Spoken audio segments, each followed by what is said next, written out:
नमस्कार, मी मनीषा बोरसे. जनवार्ता बातमीपत्रात आपले स्वागत. सर्वप्रथम सर्व पुणेकरांना नवीन वर्षाच्या हार्दिक शुभेच्छा.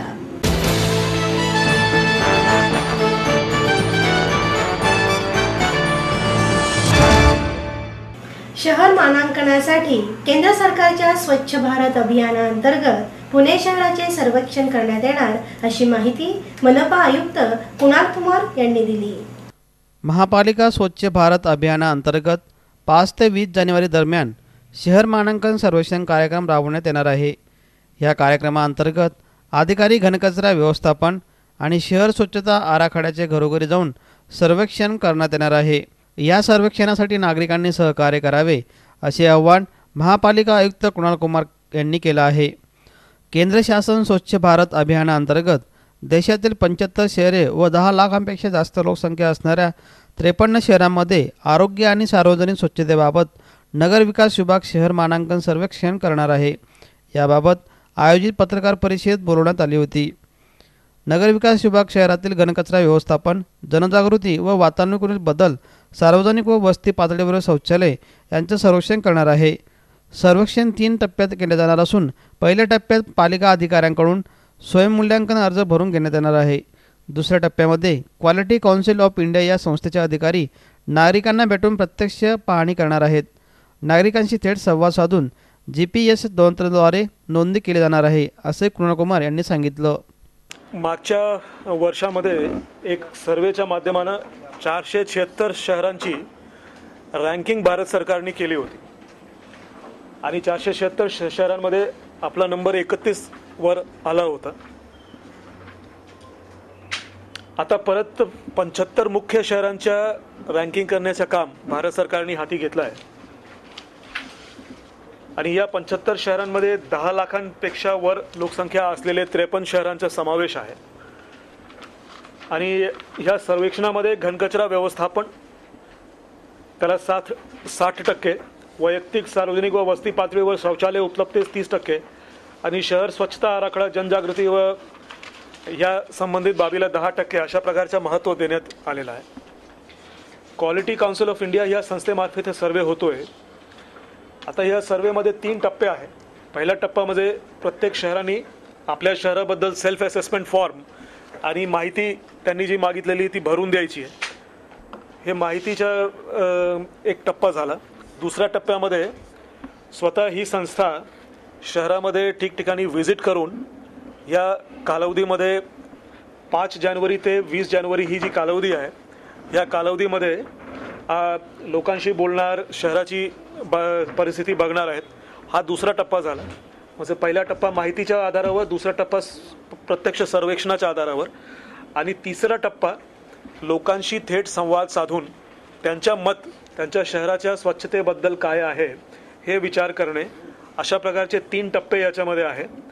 तर ह्या 3 टप्प्यामधला जो तिसरा टप्पा आहे याच्याबद्दल नागरिकांना अत्यंत याच्याबद्दल सांगणे आवश्यक आहे, ती माहिती जाणे आवश्यक आहे. टोल फ्री ध्वनी क्रमांक याच्यामध्ये दिलेला आहे 1800-267-2777 1800-267-2777 ह्या नंबरवर मिस कॉल देऊन शहरातील कोणत्याही नागरिकास याच्यामध्ये सहभागी होता येते.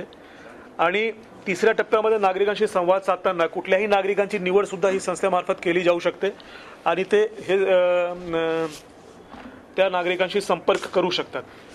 तर अशा प्रकारे रँकिंग एक्सरसाइज हा पहिल्यांदा आपल्या देशामध्ये होतोय. 3 टप्प्यांच्या माध्यमाने होणार आहे. लिमिटेड टाइम स्पॅन आहे, 5 जानेवारी ते 20 जानेवारीपर्यंत. टोल फ्री क्रमांक आहे नागरिकांसाठी. आणि हे सगळं झाल्यानंतर 25 जानेवारी 2016 रोजी MyGov ह्या वेबसाईटवर ह्या सर्वेक्षणाचे निष्कर्ष हे पब्लिश होणार आहेत. सो 25 जानेवारी 2016ला आपल्याला या सर्वेक्षणाचा रिझल्टसुद्धा प्राप्त होईल. अशा प्रकारच्या सूचना केंद्राकडून आपल्याला प्राप्त झाल्या आहेत आणि त्या सूचना प्रत्येक नागरिकांपर्यंत आणि सर्वांपर्यंत पोहोचावं म्हणून आजची ही प्रेस कॉन्फरन्स आयोजित केली आहे. जी तयार होईल. साधारणतः CNGची किंमत 50 रुपये किलो असते, पण ह्या ठिकाणी जे बायो CNG तयार होणार आहे ते 45 रुपये किलो वगैरे दर असणार आहे. त्याच्यामुळे ह्या CNGला मार्केटमध्ये मोठ्या प्रमाणात वाव आहे आणि अशा प्रकारे ह्या प्लॅन्टचा जो ऑपरेशन होता, जो मार्च 2016ला संपणे अपेक्षित होता, तो डिसेंबरमध्येच आपण पूर्ण करायला यशस्वी झालो आहे. आणि यातनं शहराच्या 300 टनाचा एक मोठा जो कचरा प्रोसेसिंगचा विषय होता तो आता मार्गी लागलेला आहे.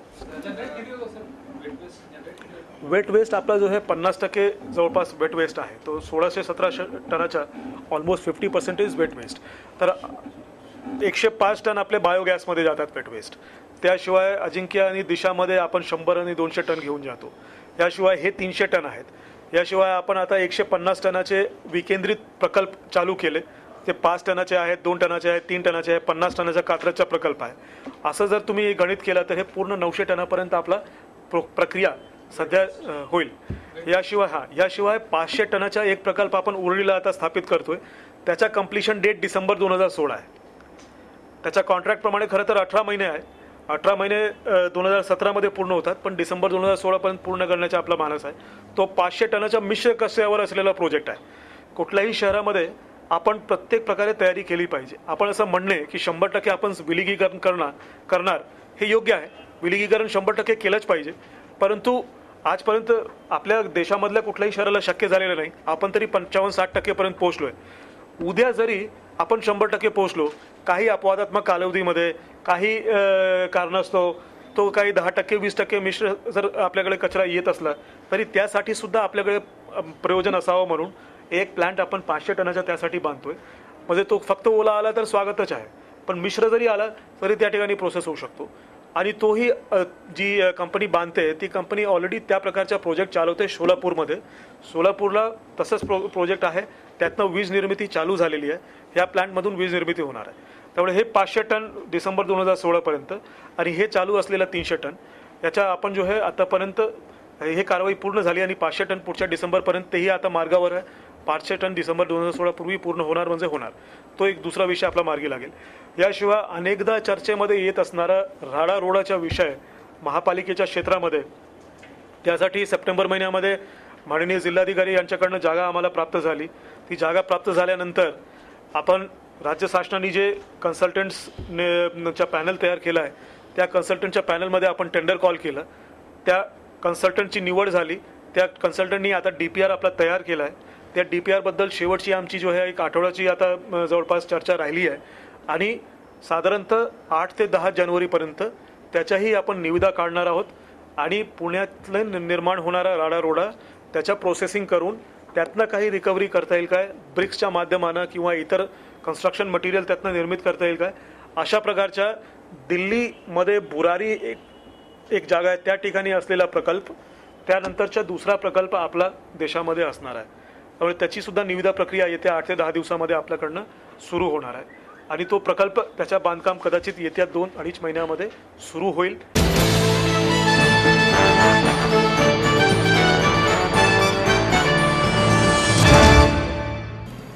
महाराष्ट्र साहित्य परिषदेची निवडणुकीची मतदार यादी जाहीर करण्यात आली असून 11 ते 16 जानेवारी दरम्यान अर्ज स्वीकारले जातील. निवडणूक अधिकाऱ्यांनी माहिती दिली. महाराष्ट्र साहित्य परिषदेच्या पंचवार्षिक निवडणुकीची प्राथमिक स्वरूपाची मतदार यादी मागील आठवड्यात जाहीर करण्यात आली असून त्यामुळे आता अंतिम यादी जाहीर करून मतदारसंख्या सांगण्यात आली. मुख्य निवडणूक अधिकारी म्हणून ॲडव्होकेट प्रताप परदेशी तर ॲडव्होकेट सुभाष किवडे व प्राध्यापक सुधाकर जाधवकरे हे निवडणूक अधिकारी म्हणून काम पाहणार आहेत. उमेदवारी अर्जाचे वाटप 11 ते 16 जानेवारी दरम्यान होणार आहे. त्यानंतर 19 ते 22 जानेवारी दरम्यान अर्ज स्वीकारले जातील. अर्ज माघारीची मुदत 25 जानेवारीपर्यंत ठेवली आहे. त्यानंतर 27 जानेवारीला उमेदवारांची अंतिम यादी जाहीर होईल. मतदारांना 5 फेब्रुवारीपर्यंत मतपत्रिका मिळणार आहेत. त्या 14पर्यंत परत येतील. त्यानंतर 15 मार्च रोजी निकाल जाहीर करण्यात येईल. त्यामुळे सध्या निवडणुकीची लगबग वाढली आहे. याविषयी महाराष्ट्र साहित्य परिषदेच्या सभागृहात पत्रकार परिषद आयोजित करण्यात आली होती. यावेळी ही माहिती दिली. 2021 करिता कार्यकारी मंडळाची निवडणूक प्रक्रिया सुरू झालेली आहे. निवडणुकीच्या कार्यक्रमानुसार आज 30 डिसेंबर रोजी टोटल प्रत्येक विभागाचे अंतिम मतदार किती आहेत याची प्रेस नोट आपल्याला सर्क्युलेट करतात. एकूण 12 विभागातील एकूण मतदार आहेत 11,277. त्यामध्ये कार्याध्यक्ष, प्रमुख कार्यवाह, कोषाध्यक्ष प्रत्येकी 1, स्थानिक कार्यवाह 6, हे पुणे शहर प्रतिनिधी 3 व इतर विभागातील 21 अशा 33 जागांसाठी निवडणूक होणार आहे. या निवडणुकीद्वारे महाराष्ट्र साहित्य परिषदेच्या सभासदांना कार्याध्यक्ष, प्रमुख कार्यवाह, कोषाध्यक्ष प्रत्येकी 1 सदस्य निवडायचा आहे. स्थानिक कार्यवाह 6 सदस्य निवडायचे.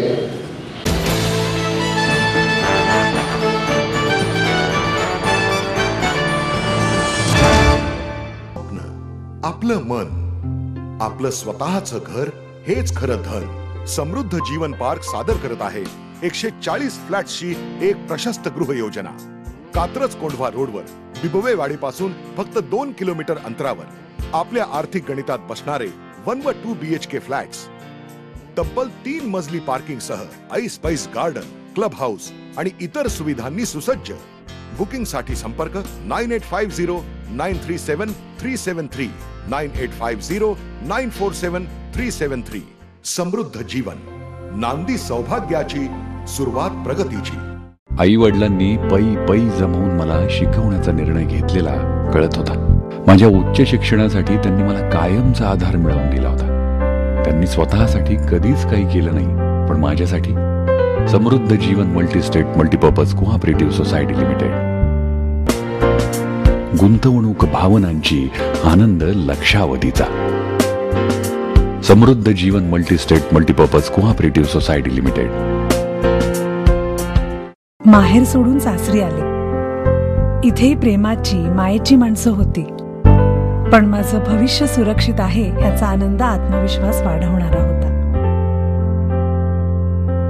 समृद्ध Jeevan multistate multipurpose cooperative society limited.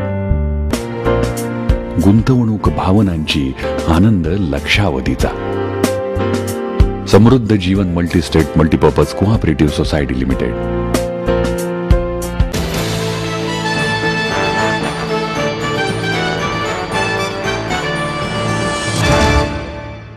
नागरिकांच्या समस्याचे निवारण करण्यासाठी पालिकेमध्ये स्वतंत्र कक्ष उभारण्यात येणार असून त्याद्वारे तक्रार निवारण करण्याचे काम जलद गतीने होईल, अशी माहिती कुणाल कुमार यांनी दिली.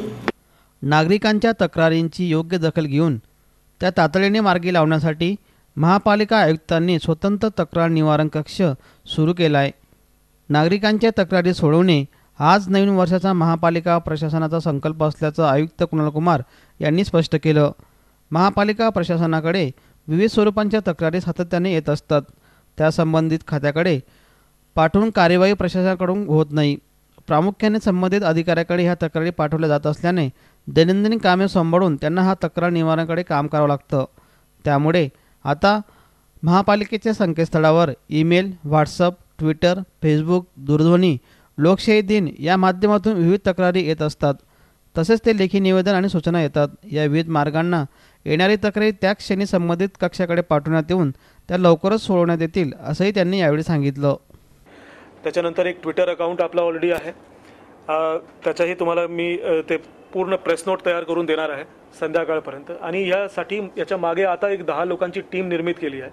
जे आपण स्मार्ट सिटीमध्ये जसं टीम निर्मित करून काही गोष्टी केल्या होत्या त्यासारखा एक फीडबॅक मॅनेजमेंट सेल आता निर्मित केलं आहे. आणि ह्या माध्यमानं आत्ता मागच्या 3 ते 4 दिवसापासून आपण ट्रायल टेस्टिंगवर ठेवलं होतं. तर ह्या माध्यमानं आता ह्या सगळ्या मोड्समधून येणाऱ्या तक्रारी, कारण शेवटी आपण एका मोडनी लोक आपल्याकडे येत नाही. लोकशाही दिवसाच्या माध्यमानं येतात, व्हॉट्सॲपच्या माध्यमानं येतील, फेसबुकच्या माध्यमानं, काही लोक ट्विटरमधून येतात, ईमेल भरपूर येतात. ह्या सगळ्यांच्या जो आहे निराकरण झालं पाहिजे यासाठी तो सेल आपण निर्मित केला आहे. याच्या तुम्ही निश्चित ऑडिट करा. 10 दिवसानंतर, 15 दिवसानंतर, महिन्यानंतर परत हे प्रेस कॉन्फरन्स घेऊ. तुम्ही मला फीडबॅक द्या हे कसा चालला आहे. तुम्ही स्वतः याच्यामध्ये कंप्लेंट्स दाखल करा. आवर एम इज की इतर सर्व गोष्टी चालत राहतील, पण ह्याला सर्वात जास्त स्ट्रेंथ मला द्यायचं आहे.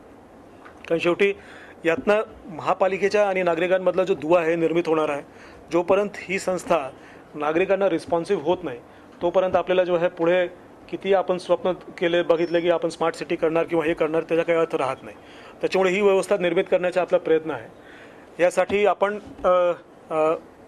Water bill, property tax, grievance, कुठल्याही प्रकारची तक्रार असेल, तुमच्या होर्डिंग बॅनर इलिगल लागले असतील, इलिगल कन्स्ट्रक्शन असेल, कचरा असेल, या प्रकारचे जे तक्रारी असतात हे सगळं एकत्रितपणे करता यावं यासाठी एक मोबाईल ॲपसुद्धा आपण विकसित केला आहे. आणि तो मोबाईल ॲप आता ट्रायल टेस्टिंग मोडवर आहे आणि अँड्रॉईडवर आणि iOSवर या दोन्हीवर एकत्रित पद्धतीने येत्या आठवड्याभरात आपण ते लोकांना लोकार्पण करणार आहोत. त्यासाठी महापालिका मध्ये कार्यक्रम घेऊन माननीय महापौर आणि सर्व पदाधिकाऱ्यांच्या हस्ते त्याचा आपण लॉन्च करणार आहोत. पण तो एक भाग झाला. ॲप काही लोक वापरू शकतील, परंतु इतरही माध्यमांना जे तक्रारी येणार आहे ते सगळे एकीकडे डायव्हर्ट करणे, यासाठी एक इलेक्ट्रॉनिक डॅशबोर्ड आपण निर्मित करतोय. त्या डॅशबोर्डवर कुठल्याही प्रकारे तक्रार आली असेल तर त्या डॅशबोर्डवर आपल्याला अपडेटेड त्या वेळोवेळी दिसणार आहे. इनफॅक्ट त्या डॅशबोर्डचा वापर उद्या सार्वजनिक स्वरूपात सुद्धा आपण करू शकतो. लोकांना सुद्धा दिसेल की आज कुठले तक्रारी महापालिकेला प्राप्त झाले आणि त्यांचं काय स्टेटस आहे. अशा प्रकारचं स्वरूप त्याला राहील. येत्या 10-15 दिवसामध्ये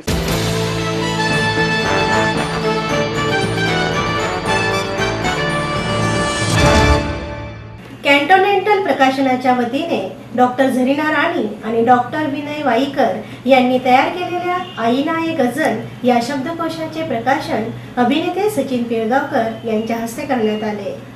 माझ्या जडणघडणीत उर्दू भाषेला खूप मोठं योगदान आहे.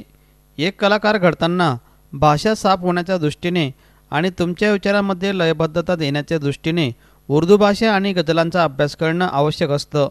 मला उर्दू भाषेचा अभ्यास करण्याची संधी मिळाली म्हणून मी उर्दू भाषेचा खूप ऋणी आहे, असे मत सुप्रसिद्ध कलाकार उर्दूचे अभ्यासक सचिन पिळगावकर यांनी व्यक्त केलं.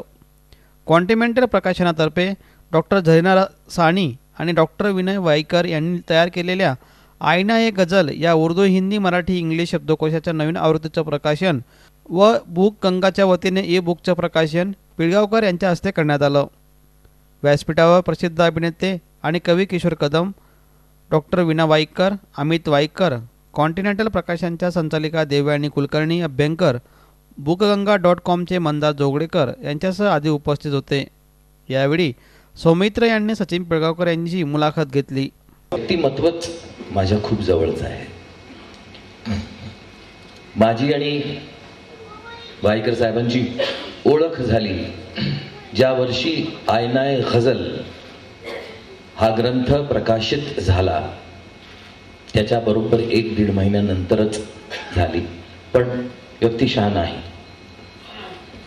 वाईकर साहेबांची माझी भेट आयुष्यात आतापर्यंत कधी अशी प्रत्यक्ष झाली नाही.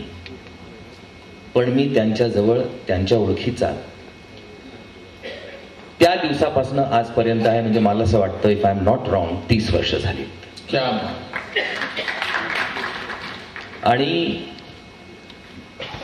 उर्दूचं प्रेम किंवा वेड मला ज्या व्यक्तीने लावलं ती व्यक्ती ही माझ्या आयुष्यात आजही माझ्याजवळ आहे. आणि त्या व्यक्तीचं नाव म्हणजे मीना कुमारी, अभिनेत्री.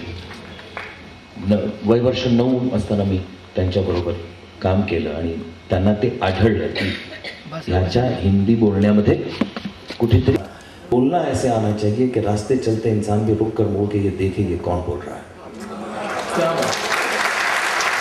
नेवर एंडिंग स्टोरी, याला अंत नाही. या आग का दरिया और डूब के जाना है. तर त्यामुळे अशा एका गोष्टीत मी हात घातला होता की तिथनं बाहेर पडणं शक्यच नाही आहे अजिबात कोणालाही. त्यामुळे तुम्ही कधी प्रयत्न जर करण्याचा विचार कराल तेव्हा ही गोष्ट मात्र लक्षात ठेवा. मी ऋणी आहे उर्दू भाषेचा.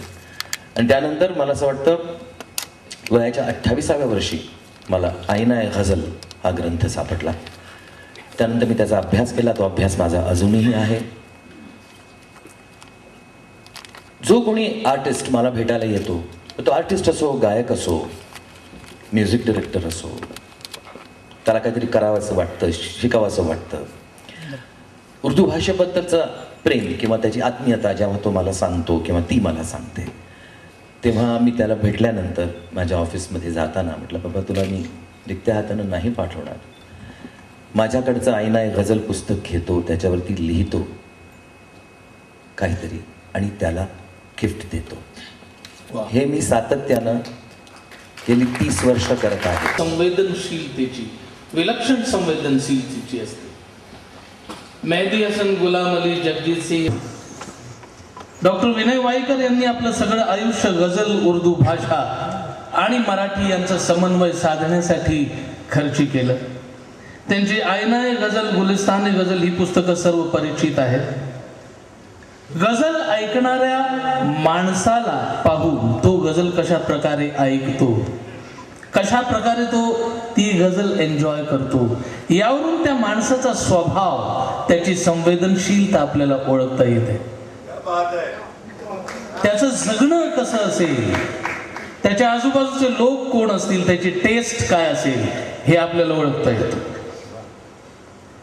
गझल हा प्रकार इथे लेक्चर वगैरे देणार नाहीये, परंतु साधारण कल्पना यावी म्हणून 2-2 ओळींचे शेर असतात, जी एक स्वतंत्र कविता होऊ शकते. एक शेर म्हणजे अशा अनेक शेरांची लढी माळ म्हणजे एक संपूर्ण गझल. म्हणजे त्या अर्थाने गझल, कुठलाही गझलकार पूर्ण गझल झाली असं म्हणू शकत नाही, कारण त्याला शेर कधीही आयुष्यात कुठलीही घटना कुठल्याही वेळी सुचू शकतो. गझलकार, कवी शेवटच्या ओळीमध्ये स्वतःचं नाव टाकतो आणि ते गझल संपते असं आपल्याला वाटतं. पण मध्ये मध्ये आपल्या आयुष्यामध्ये जशा घटना घडत असतात तसे शेरही येतच असतात, आणि या घटना म्हणजे शेर असतात असं म्हणायला हरकत नाही. कवितेमध्ये एक की जैसे पान में महंगा कमाम बोलता है, नशा आता है उर्दू बोलने में, गिलोरी की तरह है मुंह लगी सब इस्तिलाहें लुत्फ देती हैं.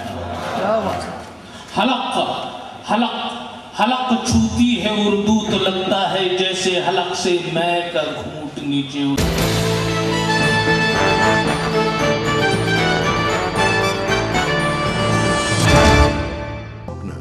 आपलं मन, आपलं स्वतःचं घर हेच खरं धन. समृद्ध जीवन पार्क सादर करत आहे 140 फ्लॅट्सची एक प्रशस्त गृह योजना. कात्रज कोंढवा रोडवर बिबवेवाडीपासून फक्त 2 किलोमीटर अंतरावर आपल्या आर्थिक गणितात बसणारे 1 व 2 BHK फ्लॅट्स. तब्बल 3 मजली पार्किंग सह ऐस पैस गार्डन, क्लब हाऊस आणि इतर सुविधांनी सुसज्ज. बुकिंग साठी संपर्क 9850937373 9850947373. समृद्ध जीवन, नांदी सौभाग्याची, सुरुवात प्रगतीची.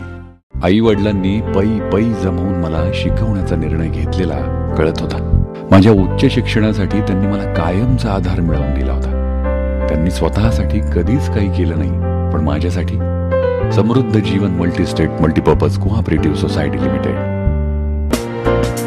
गुंतवणूक भावनांची, आनंद लक्षावधीचा. Samruddha Jeevan multistate multipurpose cooperative society limited. माहेर सोडून सासरी आले. इथेही प्रेमाची, मायेची माणसं होती, पण माझं भविष्य सुरक्षित आहे याचा आनंद, आत्मविश्वास वाढवणारा होता.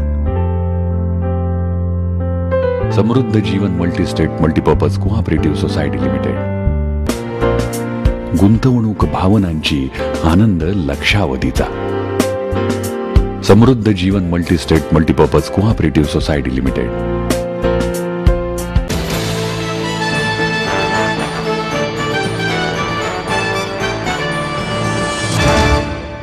किर्लोस्कर वसुंधरा चित्रपट महोत्सव 6 ते 13 जानेवारी दरम्यान होणार आहे. या महोत्सवात विविध पुरस्कार प्रदान करण्यात येणार आहेत. पर्यावरणाचा वाढता असमतोल, वाढतं प्रदूषण यामुळे जगाला त्रासानं ग्रासलं आहे. किर्लोस्कर वसुंधरा संस्था पर्यावरणाचे रक्षण करण्यावर भर देऊन विविध उपक्रम राबवते. पर्यावरणावरील भरीव कामगिरीसाठी डॉक्टर वंदना शिवा यांना किर्लोस्कर वसुंधरा सन्मान जाहीर करण्यात आला आहे. जागतिक कीर्तीच्या पर्यावरण तज्ज्ञ म्हणून यांचा लौकिक असून शेती, अन्नधान्य, जैवविविधता, बायोटेक्नॉलॉजी, बायोकेमिकल्स, जनुकीय अभियांत्रिकी इत्यादी विषयावर त्यांचे प्रभुत्व आहे. किर्लोस्कर वसुंधरा आंतरराष्ट्रीय चित्रपट महोत्सव 10व्या वर्षात पदार्पण करत असून मोठ्या प्रमाणात साजरा केला जाणार आहे. दिनांक 6 जानेवारी ते 13 जानेवारी दरम्यान हा उत्सव साजरा करण्यात येणार आहे, अशी माहिती पत्रकार परिषदेत देण्यात आली.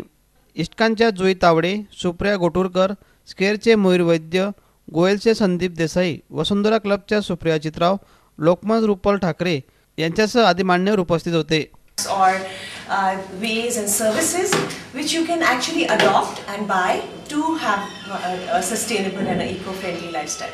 So this is for the first time we have got a small bazaar at the venue in which we will be having upcycled products, indigenous foods, vegan food, organic food, so and also how you could recycle your plastic waste and different workshops. My colleagues Supriya and Zui have worked very hard to put this together. So we hope that this will be something which will be a success with the people from Pune, and we could increase it tenfolds as the years go by. So 3 वर्ष आम्ही प्रयत्न करत होतो की eco बाजारा या जास्तीत जास्त रीच असायला पाहिजे आणि त्याच्यामध्ये कंटेंट असेल, त्याचं प्रेझेंटेशन असेल आणि लोकांपर्यंत जाण्याचा त्याचा जो अप्रोच आहे हा जोवर नीट होत नाही तोवर आपण प्रेझेंट नाही करायचा. आणि आम्हाला आनंद आहे की हे 10वं वर्ष आणि इको बाजार हा जास्त अट्रॅक्टिव्ह, म्हणजे तिथले प्रॉडक्ट्स टू तिथलं रेस्टॉरंट हे सगळं ऑर्गॅनिक, रिसायकल्ड, अपसायकल्ड या सगळ्या स्वरूपात तिथे प्रेझेंट केलं जाईल. त्यावेळेला वसुंधरातले जे डेलिगेट्स आहेत त्यांच्याकरता एक मोठी ट्रीट असणार आहे ही इको बाजार. आपल्या सर्वांना आम्ही आधीच घोषित केल्याप्रमाणे महोत्सव हा 6 ते 13 जानेवारी या दरम्यान होणार आहे. आणि या महोत्सवाची थीम जी आहे ती smart and sustainable city, it's my city आपण म्हणतो. त्याचं कारण असं आहे की गेले वर्षभर स्मार्ट सिटीची चर्चा चालू आहे आणि लोकांचं परसेप्शन असं आहे की स्मार्ट सिटी म्हणजे मेट्रो, स्मार्ट सिटी म्हणजे वायफाय, स्मार्ट सिटी म्हणजे डेव्हलपमेंट्स, रस्ते वगैरे वगैरे. पण आम्हाला असं वाटलं की त्याचे 24 आस्पेक्ट जेव्हा पाहिले तेव्हा लक्षात आलं की स्मार्ट सिटीतले त्यातले 24 पैकी 15 हे एन्व्हायरमेंटशी रिलेट आहेत. आणि त्यामुळेला आपण जास्त त्या आस्पेक्टवर भर दिला पाहिजे की हे जेव्हा ही डेव्हलपमेंट सस्टेनेबल होईल, शाश्वत होईल, त्याच वेळेला खऱ्या अर्थी स्मार्ट सिटी यशस्वी झाली असं होईल. त्या जास्त ही अमृत.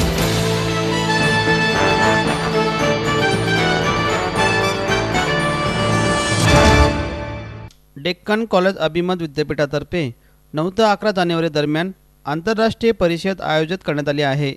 प्राचीन विज्ञान आणि तंत्रज्ञान, सिंहावलोकन आणि आकांक्षा या विषयावर होणाऱ्या परिषदेत जगभरातील विद्वान सहभागी होणार असून प्राचीन शास्त्रीय संकल्पनांवर आधारित सुमारे 100 प्रयोगांचे विज्ञान प्रदर्शन भरवण्यात येणार आहे. कुलगुरू डॉक्टर वसंत शिंदे यांनी दिली. डॉक्टर जयश्री साठे, प्राध्यापक प्रशांत डोले आदी यावेळी उपस्थित होते. भारतीय पुरातत्व सर्वेक्षण विभाग, भाभा अणुशोधन केंद्र, COEP राष्ट्रीय समुद्र विज्ञान संस्था या आदी संस्थांचे या परिषदेला सहकार्य लाभणार आहे. पंतप्रधान नरेंद्र मोदी यांचे वैज्ञानिक सल्लागार डॉक्टर R चिदंबरम, इस्रोचे माजी अध्यक्ष डॉक्टर R माधवन, DRDOचे प्रमुख शास्त्रज्ञ डॉक्टर सतीश कुमार, DRDOचे संशोधन विभागाचे डॉक्टर मनीष भारद्वाज यांच्यासह शास्त्रज्ञ डॉक्टर विजय भटकर परिषदेला उपस्थित राहणार आहे असं यावेळी सांगण्यात आलं. एवढ्या मोठ्या प्रमाणात कोलॅबोरेटर्स आम्ही सर्व करून घेऊन हा एक नवीनच प्रयोग आम्ही करत आहोत. त्याच्यावर आर्किओलॉजिस्ट ऑफ इंडिया म्हणजे गव्हर्नमेंट ऑफ सेंट्रल गव्हर्नमेंटची इन्स्टिट्यूट आहे आर्किओलॉजिस्ट ऑफ इंडिया आणि वेद भवन असं जवळ 16 लोकांचा यामध्ये सहभाग आहे. मी प्रथमच हा एक आम्ही प्रयोग करणार की वेगवेगळ्या संस्थेचा सहभाग घेऊन हा आपण प्रयोग कसा यशस्वी करून दाखवू शकतो हा आमचा एक प्रथमच आम्ही प्रयोग करत आहोत. त्या ठिकाणी एक कल्पना तुम्ही याच्यामध्ये काय डिस्कस होणार आहे आमच्या एन्शियंट सायन्स अँड टेक्नॉलॉजीच्या संदर्भामध्ये आपल्याकडे एक तर 2-3 गोष्टी आम्ही विचार करणार आहोत की सध्याचं नॉलेज काय.